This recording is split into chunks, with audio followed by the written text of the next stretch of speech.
ہوتا ہے کہ کہاں جا کے حد ہے جا کے اپنے جا کے زکوٰۃ ادا کرنا.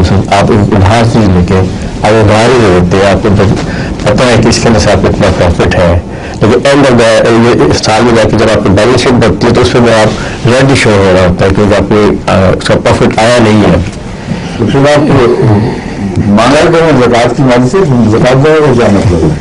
تو اسی طرح ریڈ شو ہو رہا ہے تو آپ کو حق ہے کہ آپ مال خانے میں درخواست دیں.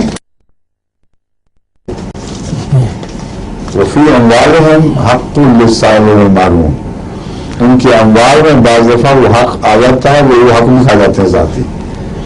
یہ کمپلیکیٹ تو ہے معاملہ, لیکن ایک انسان اگر صاحب ضمیر ہو تو خود جان سکتا ہے کہ میرا صاحب زکوٰۃ نہ ہونا, یعنی ایسے مال کا مالک نہ بنے جس پہ زکوٰۃ ہوتی ہے, اس وجہ سے ہے کہ میں اس حساب ہونے سے پہلے ہی اس کثرت سے مال کھایا ہے.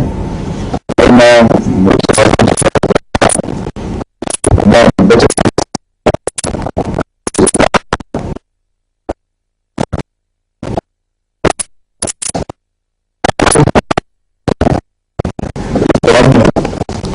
زکوٰۃ کی مسائل پر اثر اور کرنا ہوگا. ٹیکسز ہیں بے شمار, زکوٰۃ میں وہ مسائل بھی داخل ہیں جو ٹیکسوں سے تعلق رکھتے ہیں. حکومتیں غریبوں کے نام پر جو سوشل سروسز کرتی ہیں, زکوٰۃ میں وہ مسائل داخل ہیں. دفاع کا نظام بھی داخل ہے زکوٰۃ کے اندر, اور بہت سے ایسے کام ہیں. اس لیے کس حد تک زکوٰۃ ٹیکسوں میں ادا ہو رہی ہے, کس حد تک باقی ہے, یہ تو بہت الجھنے والے معاملات ہیں. جب تک کسی طرح کی کوئی ایسی اسلامی حکومت نہ ہو جو خالصتاً تقویٰ پر مبنی حکومت قائم کر رہی ہو, اس وقت تک یہ مسائل حل نہیں ہوں گے.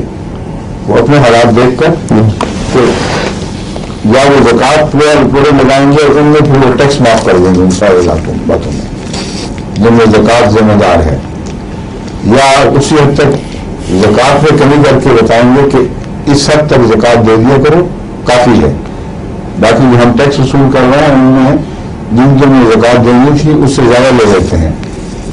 تو یہ افہام تفہیم بااختیار لوگوں کے قبضے میں ہے, ہم اور آپ نہیں کر سکتے. یہ سب فرضی باتیں ہوں گی.